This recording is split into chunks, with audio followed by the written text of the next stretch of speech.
Hi everyone, welcome to a new video. Today I want to show you a very known build, which is the Ethereal Knives Ignite Elementalist. But I have made some changes to my version. So there are a lot of guides out here that show you how to properly set your character, what do you need to do, what are the mechanics and stuff. I'm not here to show you specifically that, but I want to show you some things that I made to make a build very comfortable to play and to be very fast and very fun, because I'm actually just playing to farm Crimson Temple maps, and I don't even know how many maps I already ran. But I haven't got one single apothecary card here. I don't have any apothecary card, but I'm gonna get it one day, right? So let me quickly show you a map showcase here. Crimson Temple map. None of those mods are actually bad. Yeah, the suppressed thing is a little bit bad, but whatever.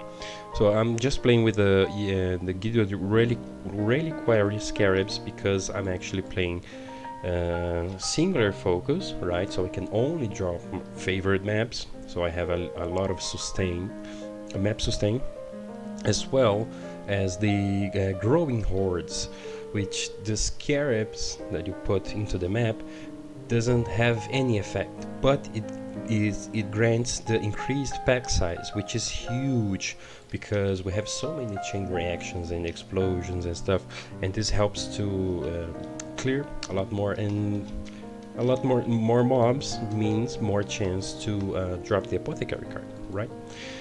So I have some I'm gonna show you a little bit my Atlas strategy there, but it is basically Legion Scarabs, Legion Breaches, Legion Delirium, and Shrines and Strong Boxes, because there is actually one mod that you can have if you put the sextant that says your strong boxes, the monsters are enraged, but it grants you a shit ton of item quantity and item rarity. And sometimes we get lucky. Oh, we have a... Alright, we got it. So this shrine is very dangerous because it says you cannot be damaged, and it applies to the monsters. And if you're not aware of the situation, you're gonna stand there trying to kill the mobs, but they can't be damaged. So you have to pay a little bit of attention on the shrines when you're getting. Particularly, I just ran into a pack of monster and used the Ethereal Knives, and the chain explosion starts. So I have the helmet enchant. The Ethereal Knives fires in the circle, which helps a lot with the clear speed.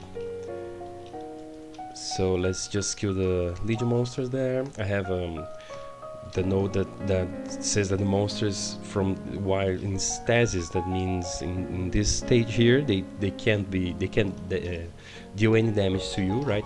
They take more damage, so it is much easier to clear and to get more and more rewards. So as you see, it is totally fine, not problem. Yes, I have an inspired learning. I have the shrine here, but I could do it without any shrine buffs. But it is very it is like a headhunter, right? It just makes you steal the buffs, and if you steal the right buffs, there you go. You have an insane build for this map specifically. But the inspired learning is a little bit less overpowered. It's just one mod, so everybody plays with it. So the boss damage is really nice as well. It's not the best, I'm gonna admit. It's not the best. I think the single target DPS could be a lot better. But let me explain to you what have I done to get to this point. So first of all, I'm AMAT immune, right? So I have 101% chance to avoid all elemental ailments. And why is that?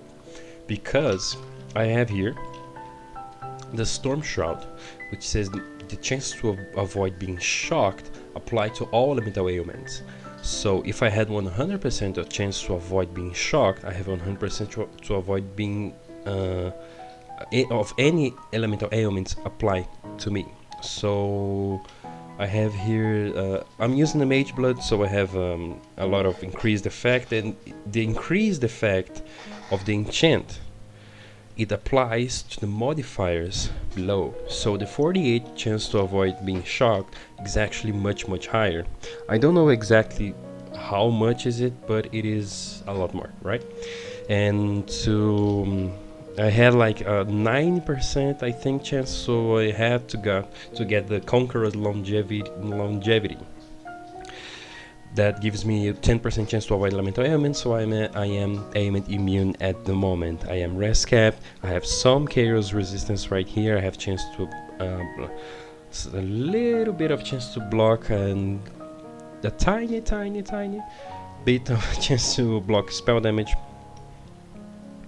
And I'm not so tanky, but I have some survivability here. I have a lot of life regeneration because of the effect of the flask here. Some physical damage, some okay, I think, is my armor, and my chance with 8 is totally fine right here. Of course it could be a lot higher, but I think it is pretty much okay for what I need to do. And I have my Arcanist brand with flammability, so I was using this ring here, this one, to apply the flammability, but I saw some guys on PoE Ninja that were playing with the flammability on the brand, on the Arcanist brand, and actually playing with a replica Emberwake, which makes you ignite, deals damage faster. It is not an increase in DPS, but it is an increase in damage done. So if you do 100,000 damage in 10 seconds, if you have this deals damage faster, that means you're gonna deal the same amount of damage, but in less time, let's say 5 seconds. So if I do 100,000 damage in 5 seconds, I can apply the ignite again, and you get the idea. It's much better. It's much it is a much higher damage done, but it reduces the duration, the ignite duration on the enemy. So we have to apply a lot more ignite. That's why I have an onslaught flask here to give me this. Besides the movement speed, it gives you the cast speed. So it is very nice. The obliteration one, I'm not gonna get the explodey bow. I'm totally fine with this, very comfortable to play. It gets you the fizz as extra chaos, which increases a lot the damage. Polaric devastation to cover the enemies in ash, the replica Emberwake. Of course we have the Gloomfang here to make so we can gain the percentage of the non-chaos damage as extra chaos damage, and I'm using the Devouring Diadem. That's why I can't use the mastery here to help me to get my chance to suppress spell damage totally capped. Why? Because it says chance to suppress spell damage if your boots, helmet and gloves have evasion. And I have evasion on my gloves, on my boots, but I don't have it on my helmet. And to be honest, I'm not willing to skip this and get, I don't know, maybe any helmet here. Let's say it could be a helmet that helps you get mana reservation efficiency, or maybe this helmet that gives you a chance to suppress spell damage.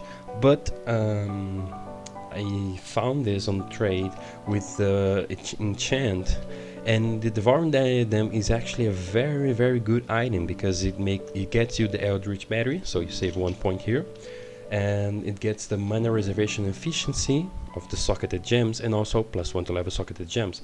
And I have them, so I have my Enlighten on level 5. And the Feast of Flash that triggers every 5 seconds is really nice when you're having a hard time and you're almost dying, and then the Feast of Flash goes off and it helps you to recover. So I'm not gonna change it.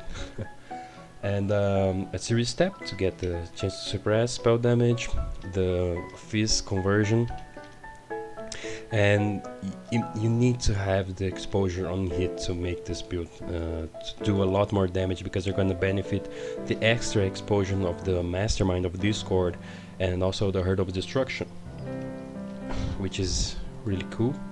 Elementalist is one of the strongest descendants in the game right now.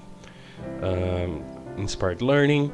I have Sublime Form to get the mana reservation efficiency of Grace, because without it I can't even reserve all my auras here. So I need that, because I have Hatred, Determination, Discipline, Grace, and Herald of Ash. So I have 5 auras, and with this combination here, mana reservation and the Devouring Diadem and the Enlighten and the Masteries, I can get I can reserve all that much aura. So it is a lot of quality of life on defense and offense. And I also have the haste and malevolence on my divine blessing, so that means it is 1 extra aura that it can use, but it has a duration. So it is almost like a buff. It's not an aura, it's a buff, but you can increase the duration of it. So it's currently 27 seconds. It lasts for 27 seconds, which is very good. And what else? I think that's it. That's the current version of this build. And if you're struggling a little bit on how to improve your survivability, maybe drop one of the auras, damage auras, to get this aura for your survivability. Or if you're having no trouble getting your DPS, maybe you can upgrade your gems. Make sure your Ethereal Knives is level 21. Anyway, there are a lot of guides there, as I said, that helps you how to properly set your character. This is my version, and I'm totally satisfied with it. I'm actually just farming Crimson Temples, so I'm having a fun, a blast. And this is the supporter pack, the Tormentor, body armor and helmet and back attachment and shield. That's why I have this those stones flying around me, because it is a shield microtransaction. And the Poltergeist portal effect, which is really nice, because this girl right here, this ghost, sometimes goes out of this out of the portal, and it is very cool. Unfortunately, I don't have the invisible flask and the invisible buff to hide all of my auras here, because I wish I could just see my character without all those glowing effects. Anyway, so I just wanted to show you, and if I found some apothecary cards, or if I found a mage blood, maybe I'm gonna make another video and try to see my other project to see what build can I play on. I'm really excited to try out this some of the Inquisitor builds, RIP code conversion, RIP Inquisitor, but first I need to farm a lot of maps. Alright, so thank you guys, see you in the next video.